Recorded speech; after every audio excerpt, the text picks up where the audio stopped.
Hello students, in this video we will learn about the law of chemical equilibrium, equilibrium constant and relationship between the equilibrium constant and terms of pressure and concentration.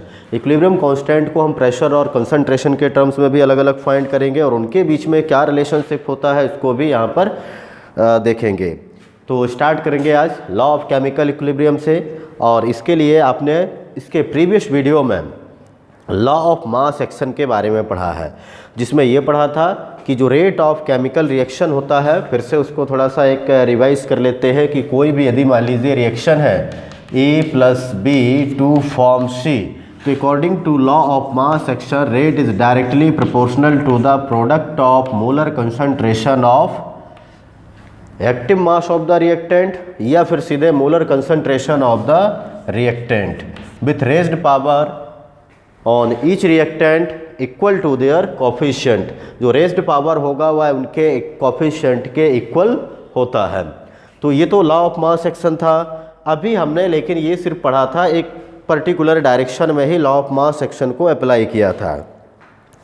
अब उसी हम law of mass action को क्या करेंगे, law of chemical equilibrium. Equilibrium में तो reaction क्या होती हैं, जो प्रोसीड होती हैं, the proceeds in both directions forward as well as backward. तो हम इस रिवर्सिबल रिएक्शन के लिए जब ये लॉ ऑफ मास एक्शन को अप्लाई करेंगे तो इससे ये हो जाएगा, this is the expression for chemical equilibrium. वो केमिकल इक्विलिब्रियम, इक्विलिब्रियम कांस्टेंट वहाँ से आप कैलकुलेट कर पाएंगे। तो the law of mass action applied to a reversible reaction to derive a mathematical expression for equilibrium constant known as law of chemical equilibrium। इसे ही हम actual में क्या बोल देते हैं, law of chemical equilibrium, law of mass action को ही। बस ये है कि law of mass action generally हम क्या करते हैं, किसी पर्टिकुलर डायरेक्शन में अप्लाई कर रहे थे, अब इसको एक रिवर्सिबल रिएक्शन में अप्लाई कर देंगे। इसके लिए कंसिडर ए जनरल रिएक्शन, एक रिएक्शन लेंगे सिंपल सा ए बी, रिवर्सिबल ऑर्डर में लिख देंगे सी डी। ये प्रोडक्ट है सी और डी और रिएक्टेंट के रूप में है ए एंड बी। अभी रिएक्शन दोनों ही डायरेक्शन में चल रही है, तो हम यहाँ पर लॉ ऑफ मास एक्शन को अप्लाई करेंगे दोनों ही केस में। According to law of mass action क्या हो जाएगा, according to law of mass action सबसे पहले फॉरवर्ड रिएक्शन के लिए निकालेंगे rate of forward reaction. Forward reaction के लिए जो है रेट ऑफ फॉरवर्ड रिएक्शन, इसको आप सिंपली RF के द्वारा डिनोट कर सकते हैं, is directly proportional to the, अभी रिएक्टेंट क्या है A और B है फॉरवर्ड केस में, तो ये हो जाएगा molar concentration of reactant, product of molar concentration of reactant with raised power. तो रेज्ड पावर में कोफिशिएंट के रूप में A और B है। तो ये हमने लिया फॉरवर्ड रिएक्शन के लिए। इसको हम यदि ये प्रोपोर्शनलिटी हटा देते हैं तो ये RF is equal two means rate of forward reaction हो जाएगा KF लिख सकते हैं इसको, rate constant for forward reaction. ये इक्विलिब्रियम कांस्टेंट नहीं है अभी सिर्फ ये क्या है, रेट कांस्टेंट है। तो यहाँ पर लिख सकते हैं KF is equal to rate constant for forward reaction. ठीक है, एक तो इक्वेशन ये हो गया हमारा 1। अभी हम same law of mass action को अप्लाई करेंगे बैकवर्ड रिएक्शन के लिए। बैकवर्ड के केस में अब रिएक्टेंट कौन हो जाएगा, C और D, और प्रोडक्ट हो जाएंगे A और B। तो यहाँ से हो जाएगा रेट ऑफ बैकवर्ड रिएक्शन। इसके लिए डिनोट कर लेंगे जैसे RB, means rate for backward reaction is directly proportional to the concentration of C to the power small c and D to the power coefficient it's small d। यहाँ पर भी हम RB is equal to इसको लिख सकते हैं KB into concentration of C into concentration of D। तो ये इक्वेशन, इसको सेकंड इक्वेशन बना लेंगे। अभी देखिए, और ये हो जाएगा RB is the rate constant for backward reaction. ये है rate constant for backward reaction. Okay, यहाँ तक तो क्लियर हो गया होगा रेट बैकवर्ड रिएक्शन और फॉरवर्ड रिएक्शन के लिए। और ये भी याद रखें कि Kf और Kb are not the equilibrium constants. ये इक्विलिब्रियम कांस्टेंट नहीं है दोनों, ये क्या है, ओनली रेट कांस्टेंट है, मीन्स पर्टिकुलर डायरेक्शन के लिए रेट कांस्टेंट है।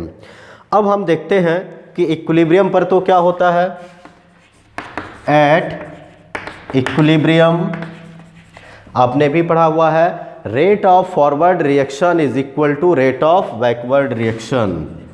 रेट ऑफ फॉरवर्ड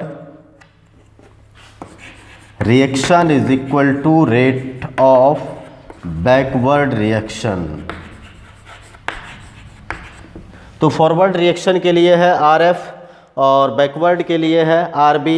मीन्स यहाँ पर आप ये लिख सकते हैं कि RF is equal to RB। ये दोनों हमने क्या कर लिया इक्विलिब्रियम पर, जैसे कि है कि दोनों की कंडीशन होती है इक्विलिब्रियम में, हमेशा किसी इक्विलिब्रियम में यदि सेटअप हुआ है तो वहाँ फॉरवर्ड रिएक्शन किसके इक्वल हो जाती है, बैकवर्ड के। दोनों को रख दिया, अब दोनों का यहाँ पर वैल्यू रख दीजिए, RF का भी और KB का भी। तो RF की जगह पर आप रख सकते हैं KF concentration of A to the power A B to the power B is equal to KB concentration of C to the power C और D to the power D। ये हो गया KF अपॉन, यदि हम KB कर दें, KF upon KB, थोड़ा इस इक्वेशन को रीअरेंज कर लेंगे और C और D तो यहीं पर ही रहेंगे, C to the power C D to the power D, लेकिन इसके नीचे A और B को लेकर के आएंगे, A और B। ये स्क्वायर ब्रैकेट सभी जगह पर बनाना है क्योंकि हम यहाँ पर कंसंट्रेशन को रिप्रेजेंट कर रहे हैं। तो ये हो गया KF अपॉन KB। इसको आगे हम KF अपॉन KB, दोनों के कांस्टेंट हैं, इस दोनों का जो रेशियो है, रेशियो मतलब जो है KF और KB के जो रेशियो है, it is equal to the equilibrium constant. इसी को हम क्या लिख सकते हैं, इक्विलिब्रियम कांस्टेंट लिखा जा सकता है। तो इसके लिए ओनली हम K का यूज कर सकते हैं इक्विलिब्रियम कांस्टेंट के लिए।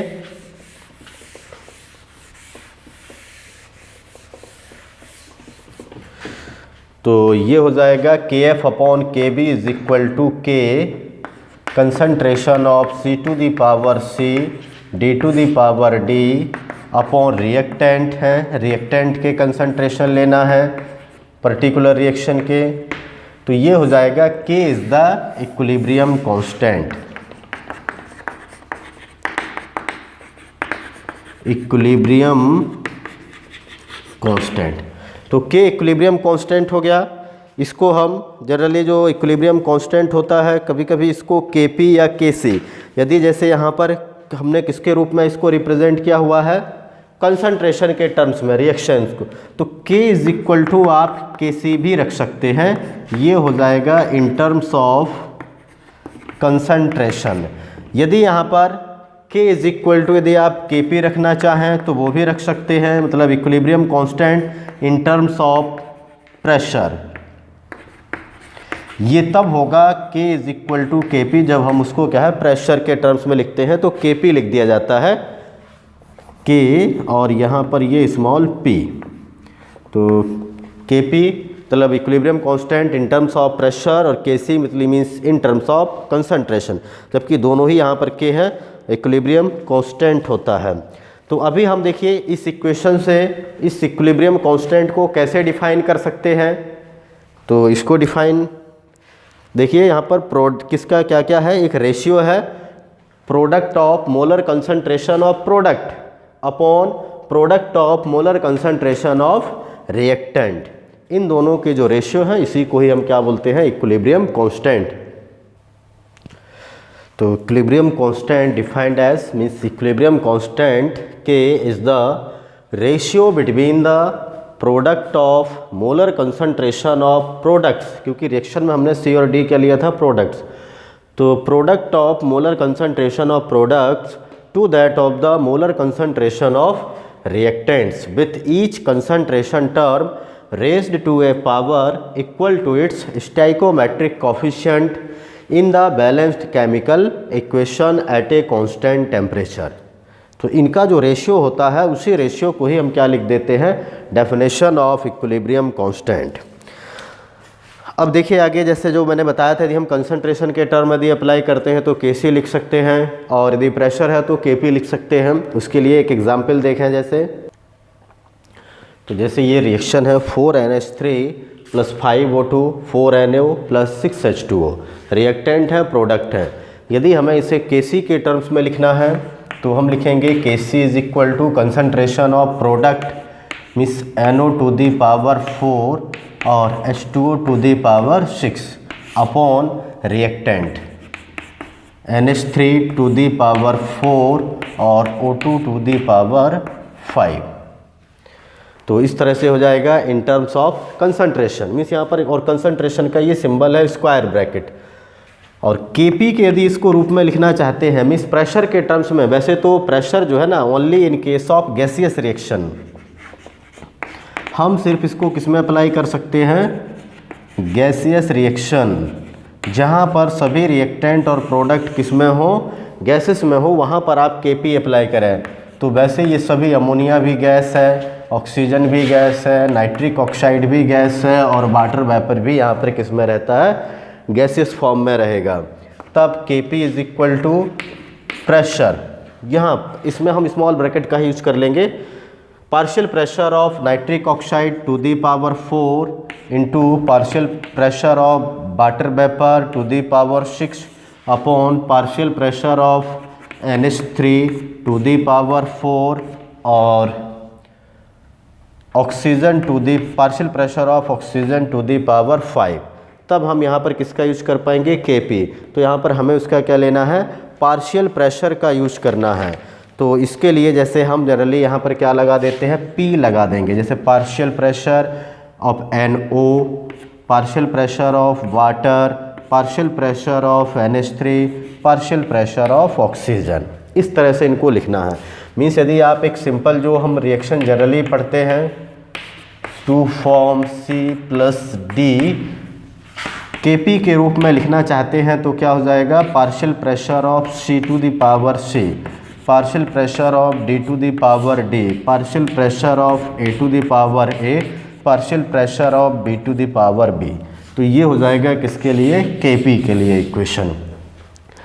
अभी हमने ये Kc और Kp लिया। Kc और Kp में क्या रिलेशनशिप हो सकता है, यदि हम कंसंट्रेशन के टर्म्स में उसको लेते हैं और सेम रिएक्शन को यदि प्रेशर के टर्म्स में भी ले रहे हैं, तब दोनों के बीच में क्या रिलेशन होगा। तो रिलेशनशिप बिटवीन Kp और Kc, इसके लिए हमको सबसे पहले तो एक reaction, let consider a general reaction.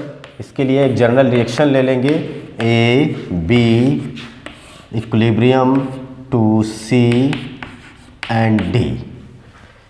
Reactant और प्रोडक्ट इक्विलिब्रियम पर है। और इक्विलिब्रियम पर एक और बात बताना चाहेंगे कि इनिशियल कंसंट्रेशन हम जो भी रिएक्टेंट का लेते हैं, इक्विलिब्रियम इस्टेब्लिश होने के बाद वो कंसंट्रेशन नहीं रहता इक्विलिब्रियम पर। इक्विलिब्रियम पर जो कंसंट्रेशन होता है वो एक इनका फिक्स कंसंट्रेशन हो जाता है और उसके बाद और कंसंट्रेशन उसमें चेंज नहीं होता है। और यदि उसका कंसंट्रेशन किसी साइड का भी चेंज करेंगे, रिएक्टेंट और प्रोडक्ट साइड का, तब इक्विलिब्रियम वहाँ पर डिसबैलेंस हो जाएगा, इक्विलिब्रियम मेंटेन नहीं रह पाएगा। तो अभी देखिए हम जो K लिख रहे थे इन terms of means equilibrium constant in terms of concentration means Kc लेंगे। तो Kc = जैसे कि अभी आप ऑलरेडी पहले भी देख चुके हैं, C D⁴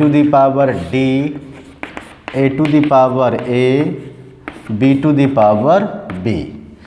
अभी इसी तरह से हम इसको भी लिख लेंगे इन टर्म्स ऑफ पार्शियल प्रेशर के रूप में क्या लिखेंगे, यहाँ पर Kp लिखेंगे। तो Kp = है partial pressure of C⁴, partial pressure of D⁴, partial pressure of A⁴ और पार्शियल प्रेशर ऑफ B⁴. ये हो गया हमारा Kc और Kp। अब इन दोनों में यदि आप रिलेशनशिप देखें तो फ्रॉम आइडियल गैस इक्वेशन से अप्लाई करेंगे यहाँ पर ideal gas equation PV is equal to nRT। ये आइडियल गैस इक्वेशन है, PV is equal to nRT यहाँ से लेंगे। और यदि प्रेशर इज इक्वल टू देखें, क्योंकि प्रेशर के टर्म्स में है, तो P is equal to NYV/RT। Number of moles of a substance upon volume of the solution, जो भी होगा इसको हम वॉल्यूम ले सकते हैं या टोटल वॉल्यूम क्या होगा उसको। तो NYV is equal to molarity, इसको किसके बराबर लिखते हैं, मोलैरिटी, लेकिन हम इसको रिप्रेजेंट करेंगे किसके द्वारा, C के द्वारा रिप्रेजेंट कर लेते हैं कंसंट्रेशन के टर्म्स में। M भी लिख सकते हैं, C भी लिख सकते हैं, लेकिन जनरली जो है बुक्स में हम C का ही यूज करते हैं। C फॉर मतलब concentration, means P is equal to आप रख सकते हैं CRT। ये C वो नहीं है जो हम यहाँ पर यूज कर रहे थे अभी रिएक्शन में, ये प्रोडक्ट अलग है। ये C फॉर है यहाँ पर कंसंट्रेशन, तो ये C फॉर यहाँ पर आप क्या लिख सकते हैं, ये कंसंट्रेशन का C है। R और T तो ऑलरेडी कांस्टेंट होते हैं, इसका मतलब तो ये हुआ कि pressure means partial pressure of a substance is directly proportional to the concentration of the substance. ये दोनों के डायरेक्टली प्रोपोर्शनल होते हैं एक दूसरे के, मीन्स प्रेशर और कंसंट्रेशन। अभी देखिए, यदि हम अब तो pressure is equal to CRT आ गया, एक ही केस में रखेंगे तो पार्शियल प्रेशर ऑफ A हो जाएगा, C की जगह क्या लेंगे, कंसंट्रेशन लेंगे, किसका, A का। तो उसको कंसंट्रेशन किस तरह से रिप्रेजेंट करना है, कंसंट्रेशन ऑफ ART। इसी तरह से partial pressure of B, concentration of BRT। C लेंगे तो कंसंट्रेशन ऑफ CRT, और पार्शियल प्रेशर ऑफ D लेंगे कंसंट्रेशन ऑफ DRT। ये हो गया। अब इन चारों की वैल्यूज़ को हम किस में रख देंगे, KP वाले इक्वेशन में, क्योंकि PA मिल गया, PB, PC और PD, यहाँ इसको पुटअप कर दीजिए। तो ये इक्वेशन 1, इसको ले लीजिए 2, ये इक्वेशन आपका हो जाएगा 3, तो इसको लिखेंगे putting the values of PA, PB, PC and PD in equation of KP वाले इक्वेशन में रख देंगे। तो यहाँ से हमको मिल जाएगा KP is equal to PC। तो PC की वैल्यू है कंसंट्रेशन ऑफ CRT और होल पावर है स्मॉल c। ये तो सिर्फ PC की वैल्यू, तो पावर में तो टोटल C आ जाएगा, तो C का C ही रहेगा। इसी तरह से फिर है D, तो concentration of DRT whole power small d upon concentration of ART whole power A और concentration of BRT whole power B। ये KP में सारी वैल्यूज़ रख दी, PA, PB, PC और PD, और साथ में उनके जो पावर्स थे वो अपने जहाँ के तहाँ रहेंगे। पावर्स में हमें कुछ चेंज नहीं करना अभी देखिए, तो इसको आगे थोड़ा और सॉल्व कर लेंगे। KP इज इक्वल टू, अब हम इसको अलग अलग मल्टीप्लाई में है, मतलब ये पावर C तो सभी के ऊपर है, तो इसको ऐसे भी लिख सकते हैं concentration of C to the power C R to the power C। इसी तरह से concentration of D to the power D RT to the power D, अलग अलग भी लिखा जा सकता है। इसी तरह से concentration of A to the power A और RT to the power A। इसी तरह से concentration of B to the power B और साथ में RT to the power B। अभी देखें थोड़ा सा और इसको सेपरेट कर लें। Concentration of C, concentration of D upon concentration of A, concentration of B, और साथ में यहाँ पर क्या है, RT यहाँ पर भी है, RT यहाँ पर भी है। बेस समान हो तो प्रोडक्ट में पावर्स क्या हो जाएंगी, ऐड हो जाएंगी। तो आप इसको लिख सकते हैं RT to the power C plus D, दोनों पावर को प्लस कर देंगे क्योंकि दोनों में RT है। यहाँ पर भी इसी तरह से आएगा RT A प्लस B, यहाँ पर भी हमने उसके पावर को प्लस कर दिया। अभी आप देखिए ये जो इतना पोर्शन है यहाँ से यहाँ तक, ये वाले पोर्शन, इस पोर्शन में आप चाहें तो यहाँ पर इसके वैल्यू को क्या रख सकते हैं, ये वाला, इसको, ये किसके बराबर है, Kc के बराबर दिख रहा होगा, C to the power C, D to the power D, A to the power A, B to the power B। तो इस जगह पर हम किसको रख लें, C को रख लेते हैं। तो ये हो जाएगा Kp is equal to Kc, और यहाँ भी RT, यहाँ पर भी RT, डिवीज़न में है, दोनों के बेस समान है, तो पावर्स क्या हो जाएंगी, माइनस हो जाएंगी। तब आप इसको लिख सकते हैं RT to the power C plus D minus A plus B, bracket के अंदर, क्योंकि दोनों में ही पावर में माइनस साइन जाएगा, तो माइनस A प्लस B, और इसको हम Kp is equal to Kc RT to the power, ये है C plus D minus A plus B, मतलब ये क्या हो गए, number of moles of product minus number of moles of reactant. तो number of moles of product minus number of moles of reactant करेंगे तो ये हो जाएगा change in the number of moles. Total moles product के माइनस कर देंगे तो टोटल मोल्स कितना चेंज हुआ, मिस ये हो जाएगा इस पूरे के बराबर delta n. Delta n is the change in number of moles of a reaction. तो Kp इज इक्वल टू मिल गया आपको Kc RT to the power delta n, where delta n is equal to number of product minus number of moles of reactant. और देखिए इसी को हम इस तरह से भी लिख सकते थे, इस इक्वेशन को, जैसे दी दोबारा से दी और थोड़ा सा लिखना चाहे, Kc और RT C प्लस D, मतलब ये हो जाएगा number of moles of product. तो ये ऐसे भी लिख सकते हैं number of moles of product minus number of moles of reactant. A और B क्या है, रिएक्टेंट है A और B के, तो NP माइनस NR, तब फिर इसको फाइनली तो वही लिखना है RT to the power delta n. ये इक्वेशन, इस रिलेशनशिप को याद रखना पड़ेगा, क्योंकि इससे रिलेशन में आप क्या निकाल सकते हैं, Kc दिया है तो Kp फाइंड कर सकते हैं, और Kp दिया है तो Kc को फाइंड किया जा सकता है, और delta n number of moles of product minus number of moles of reactant. सभी का पहले सम कर लेना, जितने भी प्रोडक्ट होंगे उन सभी के लिए ही हो जाएगा ये। और एक और ख़ास बात यहाँ पर है, R की वैल्यू इस पर डिपेंड होगा प्रेशर पर। यदि प्रेशर मान लीजिए कि बार में दिया गया है तो अलग यूनिट हो जाएगी R की, जैसे आपने पहले भी पढ़ चुके हैं, और यदि मान लीजिए कि प्रेशर दिया है पास्कल में तो अलग यूनिट हो जाएगा, R का वैल्यू अलग हो जाएगा। तो डिफरेंट वैल्यूज़ हमने R के पढ़ चुके हैं, उसी आधार पर इनको यहाँ पर R की वैल्यू को यूज करना है on the basis of the unit of pressure. Pressure की यूनिट क्या है उसी आधार पर उसको यूज़ कीजिएगा। अभी देखें यहाँ per unit of equilibrium constant. Equilibrium constant का यूनिट क्या होगा, क्योंकि वैसे तो K एक रेशियो है, लेकिन जब ये नंबर ऑफ मोल्स चेंज हो जाते हैं किसी भी इक्विलिब्रियम कांस्टेंट में, तो वहाँ पर जो है ना वो यूनिट भी चेंज होती रहती है, मतलब एक कोई फिक्स यूनिट नहीं होता है। यूनिट्स ऑफ इक्विलिब्रियम कांस्टेंट में जैसे देखें यदि हम, when total number of moles of products are equal to the total number of moles of reactant.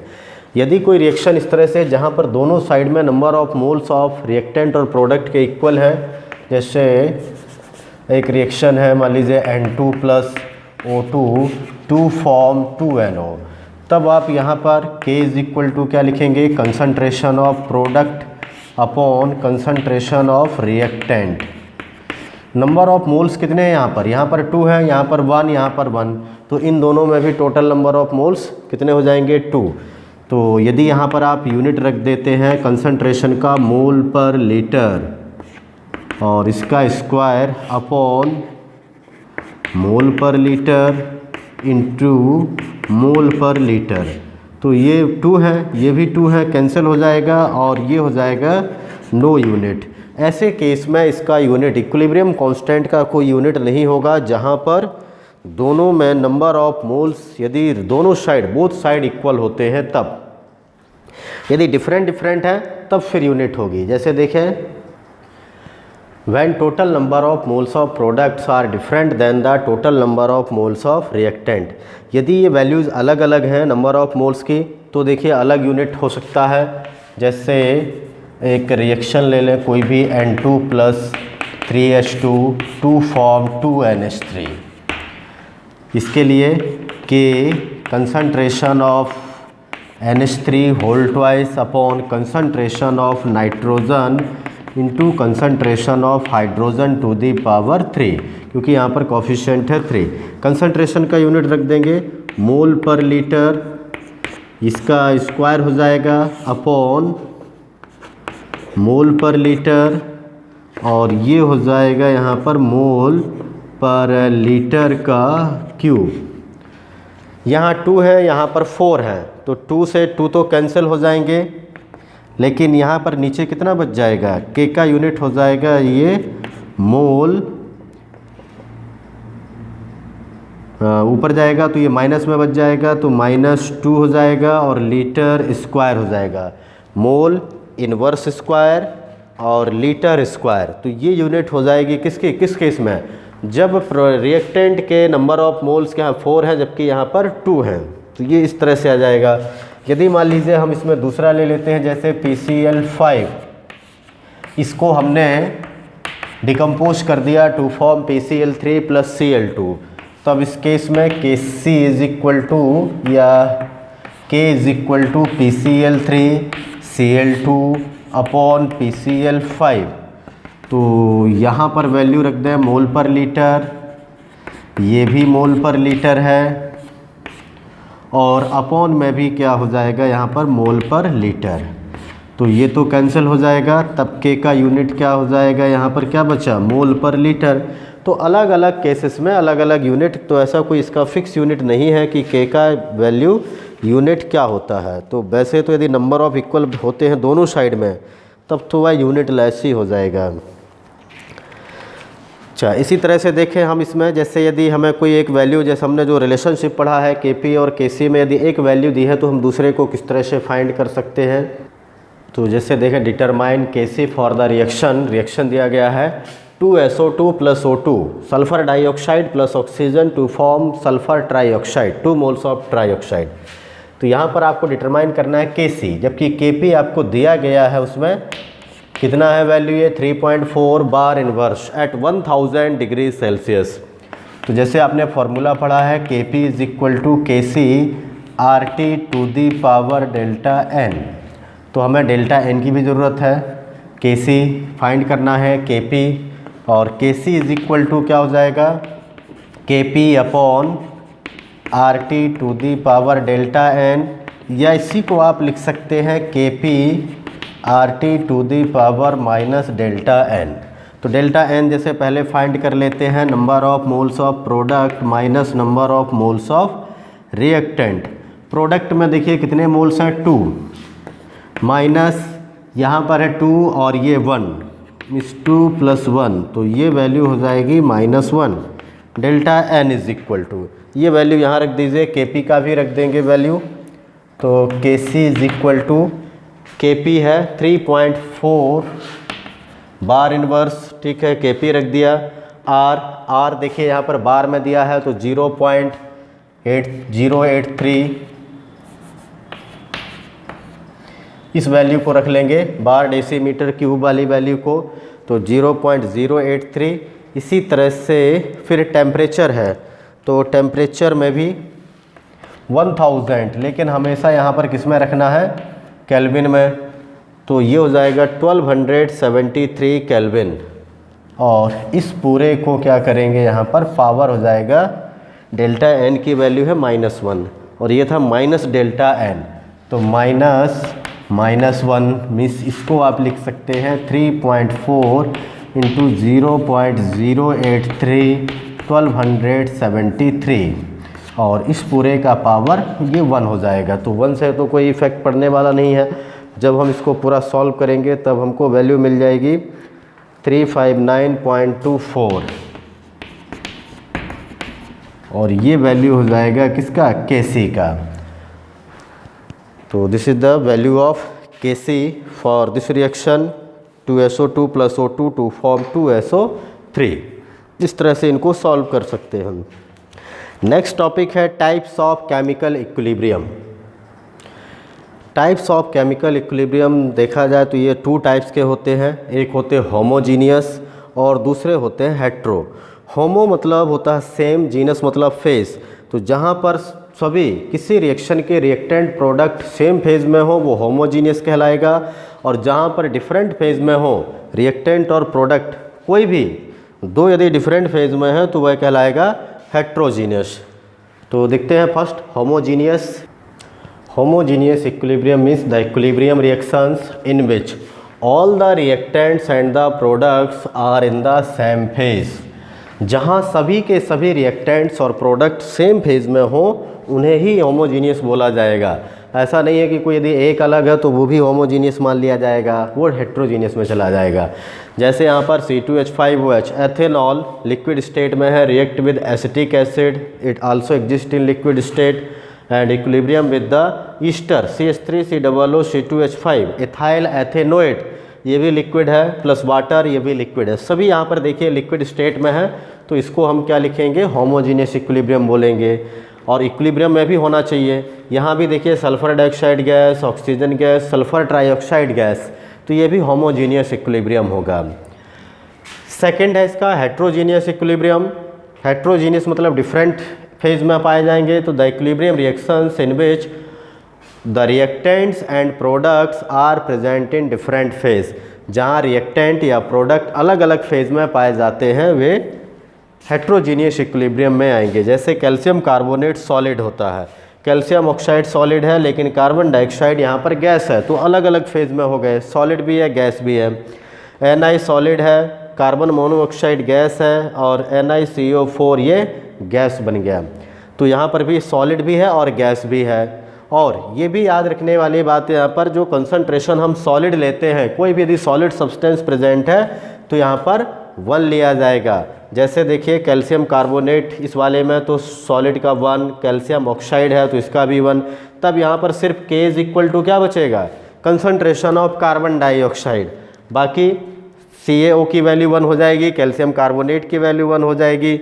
इसी तरह से यदि हम इसको लिखना चाहें कि इसके लिए, इस इक्वेशन के लिए, तो क्या हो जाएगा, K is equal to NiCO4, इसका कंसंट्रेशन लिखेंगे, upon concentration of carbon monoxide to the power 4। और क्योंकि निकिल का तो वैल्यू यहाँ पर कितना हो जाएगा, ये तो वैल्यू 1 हो जाएगा, तो 1 लिखें या ना लिखें चल जाएगा। तो इस तरह से सॉलिड फेज में वैल्यू को 1 रखना है इक्विलिब्रियम फाइंड करते समय, इक्विलिब्रियम कांस्टेंट की वैल्यू को फाइंड करते समय। अच्छा, तो इसके बाद देखिए हम पढ़ेंगे आगे कि आखिर जो K है उसके क्या कैरेक्टरिस्टिक्स हैं, characteristics of equilibrium constant. Characteristics of equilibrium constant में K की मतलब क्या क्या कैरेक्टरिस्टिक्स हो सकते हैं। फर्स्ट देखिए, equilibrium constant is calculated when concentration of reactants and products are in equilibrium state. जब रिएक्टेंट और प्रोडक्ट इक्विलिब्रियम इस्टेब्लिश कर लेंगे तभी हम इक्विलिब्रियम कांस्टेंट का वैल्यू कैलकुलेट कर सकते हैं। मीन्स यदि हम इक्विलिब्रियम इस्टेब्लिश नहीं हो पाया और हमने K का वैल्यू कैलकुलेट किया तो वह इक्विलिब्रियम कांस्टेंट नहीं कहलाएगा, तब वह रिएक्शन क्वोशेंट के नाम से जाना जाता है एंड रिप्रेजेंटेड बाय Q, वो आगे पढ़ेंगे। तो ये तभी पॉसिबल है जब कंसंट्रेशन किसके, रिएक्टेंट और प्रोडक्ट के किस में आ गए हों, इक्विलिब्रियम स्टेट पर आ जाएं। और जो वैल्यू ऑफ K है, means the value of equilibrium constant K is independent of the initial concentration of reactant. Reactant का इनिशियल कंसंट्रेशन क्या होता है उससे कोई लेना देना नहीं है। K का वैल्यू कैलकुलेट करने के लिए इक्विलिब्रियम कंडीशन पर कितना कंसंट्रेशन है वो हमें यहाँ पर ज़रूरत पड़ती है। थर्ड है, the equilibrium constant K has a definite value for every reaction at a particular temperature. एक पर्टिकुलर रिएक्शन के लिए पर्टिकुलर टेम्परेचर पर K का वैल्यू फिक्स होता है, डेफिनेट होता है। अलग अलग रिएक्शन के लिए वैल्यूज़ अलग हो सकती हैं, लेकिन यदि हम एक सिंगल रिएक्शन में ही क्या करें, एक पर्टिकुलर रिएक्शन यदि ले रहे हैं और उसी का अलग अलग टेम्परेचर पर K की वैल्यू कैलकुलेट करना चाहेंगे, जैसे मान लीजिए कि हमने पहले 273 केल्विन पर K का वैल्यू कैलकुलेट किया, फिर 373 पर, 350 वो 400 पर, 450 पर, अलग अलग टेम्परेचर पर सेम रिएक्शन में इक्विलिब्रियम कांस्टेंट की वैल्यू हमें अलग अलग मिलती जाएगी। Means the value of K varies with temperature, temperature के साथ वेरी करती रहती है, चेंज होती रहती है। फोर्थ है for a reversible reaction the equilibrium constant for the forward reaction is inverse of the equilibrium constant for the backward reaction. वो बैकवर्ड रिएक्शन के लिए यदि आप इक्विलिब्रियम कांस्टेंट यदि फाइंड कर रहे हैं तो उसके लिए क्या हो जाएगा, इन्वर्स हो जाएगा। तो रिएक्शन कई बार जो है इन्वर्स हो जाती है, ऐसे केस में वैल्यूज़ उसकी इन्वर्स के बराबर हो जाता है, मतलब रिवर्स हो जाएगा। फिफ्थ है the value of K tells the extent to which a reaction proceeds in the forward और रिवर्स डायरेक्शन। जो वैल्यू ऑफ के है ये क्या बताता है, रिएक्शन कितना प्रोसीड हुआ किस डायरेक्शन में। यदि के की वैल्यू लार्ज है, ज़्यादा आ रही है, इसका मतलब है कि जो रिएक्शन है उसमें रिएक्टेंट मैक्सिमम अमाउंट में किसमें कन्वर्ट हो चुके हैं, प्रोडक्ट का फॉर्मेशन कर चुके हैं, तब जा कर के इक्विलिब्रियम इस्टेब्लिश हुआ। मान लीजिए कि 100 हमने ग्राम लिया था, 100 ग्राम में हो सकता है कि 80 ग्राम कंज्यूम हो गया हो, रिएक्टेंट प्रोडक्ट में बन गया हो, तब जा कर के इस्टेब्लिश हुआ इक्विलिब्रियम का। तो के की वैल्यू बताती है, यदि मान लीजिए के की वैल्यू कम है, इसका मतलब है कि बहुत ही जो है less amount of reactant only consumed in A product, बहुत ही रिएक्शन कम प्रोसीड हुआ है। नेक्स्ट है इसका द वैल्यू ऑफ के is independent of the presence of catalyst. Catalyst की प्रेजेंस से इक्विलिब्रियम कांस्टेंट पर कोई इफेक्ट नहीं पड़ता है, क्योंकि वो जिस स्पीड से इक्विलिब्रियम को, वो तो स्पीड बढ़ाता है, जबकि हमें यहाँ पर स्पीड की ज़रूरत नहीं है के की वैल्यू कैलकुलेट करने के लिए। के की वैल्यू के लिए हमें चाहिए सिर्फ कंसंट्रेशन, तो कंसंट्रेशन पर कोई इफेक्ट नहीं होता है कैटालिस्ट के आ जाने से, बस वो तो स्पीड को क्या करता है, इंक्रीज कर देता है, बढ़ा देता है। तो ये जनरल जैसे कैरेक्टरिस्टिक्स है इक्विलिब्रियम कांस्टेंट को। तो इस केस में ये रिवर्स वाले में तब होगा जैसे कभी रिएक्टेंट पहले प्रोडक्ट था, जैसे इस तरह से यदि हम रिएक्शन लिख लें एक H2 + I2 to form 2HI, तो अभी रिएक्टेंट क्या है, ये H2 हाइड्रोजन है, लेकिन हम इसी को फिर उल्टा यदि करके लिख दें तो ये हो जाएगा H2 + I2। तो यहाँ पर जो भी आप के का वैल्यू फाइंड करेंगे इस डायरेक्शन में, वो इसके लिए क्या हो जाएगा, इसका इन्वर्स हो जाएगा 2HI के केस में।